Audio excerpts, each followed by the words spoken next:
Hello everyone, and welcome to the fourth of the Planar Conquest Getting Started tutorial videos. This one is going to focus on battle. I was going to attack this single unit. There's no point. My crossbowman will shoot him down. It won't be much of a battle. So we're actually going to try and attack this city. Before we do that, I want to go back to the magic panel. The last tutorial video ran a little long, and I didn't go over the active enchantments panel. This shows you that one of our adversarial sorcerer lords has cast a couple of city enchantments. We don't know on what cities. For one thing, it's in the Paradise Plane. If we knew what city it was, there are spells we can cast to disenchant their cities. We can also do our own city enchantments and global enchantments. That falls outside the scope of this video, but we may get to it eventually. The alchemy area allows you to turn mana into gold into mana at a 2-to-1 ratio. There's a discipline you can get to make it 1-by-1. Normally it's 2-to-1. If we were casting a spell, it'd be listed here as well as how long it's going to take to cast. We're researching Quicksilver. 14 more turns to go. Crafting we can touch on when we get to heroes, and we're summoning to Aaron's place, which is why my magic spirits show up at that town. You can move that with a spell. Again, that lies outside the scope of this video. I just wanted to do that before we went on because I missed it in the last one. Just time was running short. When we attack a place, you can see that there again we got this panel.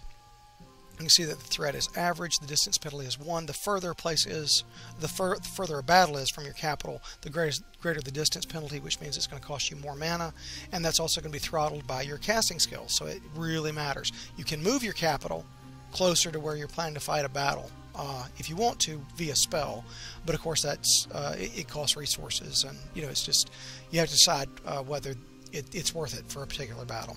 We're going to go ahead and get in the fight. I think we're going to be able to win. Our units are of a higher level, and we've got some better units. We've got spearmen. I mean, not only we've got spearmen and swordmen, we've got clerics and crossbowmen. Hold down the right mouse button to rotate. You can pan by holding down the left. You can zoom in. You can zoom out. You can do a lot with the battlefield. All right, we're going to just place our units right here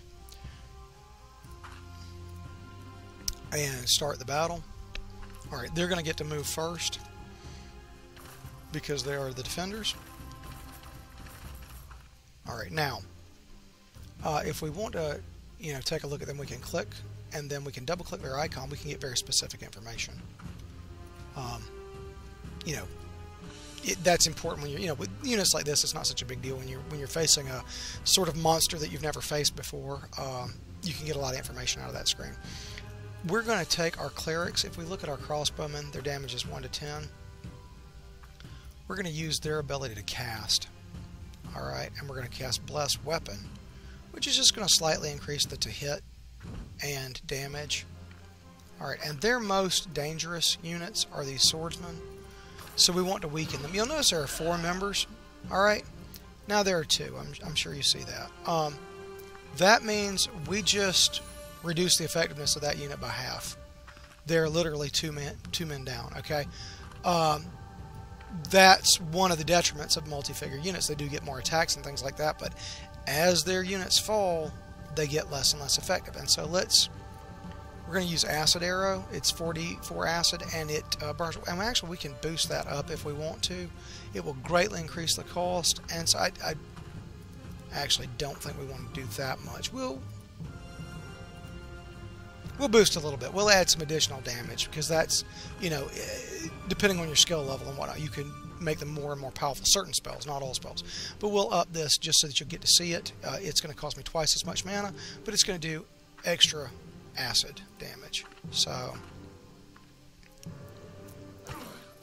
alright, now that's not bad. We've taken a unit out. Alright, we're going to go ahead and end the turn because I want them to come to me, but see, when we ended the turn, he took additional acid damage.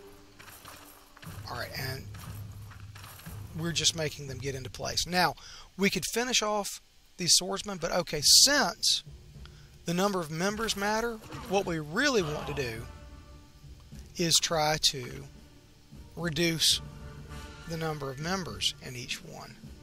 And actually, we'll just cast a regular acid arrow this time and hope for luck. And luck was a lady. Okay.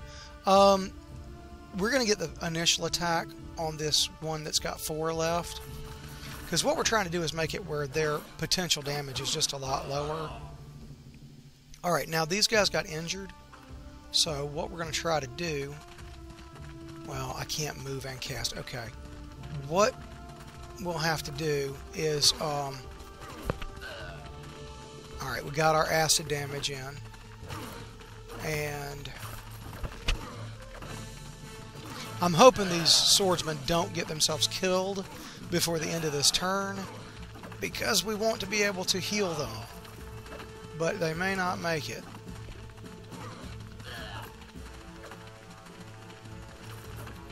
And because they didn't have to move, they're getting double attacks. And they just, oh, they almost made it, but not quite. That was a critical hit. We're just going to polish these guys off. Unfortunately, we lost our swordsman, which I really did not want to lose. And, well, okay, you can see I can still move these guys. We're going to just shoot them, and that should wrap the battle up. All right, we got 1 fame.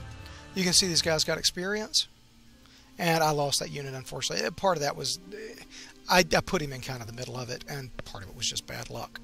But either way, that's a very basic overview of battle. Obviously, as you go along, it's going to get more and more complex. You have more and more unit abilities, more and more spells you can bring to bear. But that's the basics, and that's what the idea of these tutorials are. So I hope you enjoyed this fourth one, and we'll see you in the 5th one.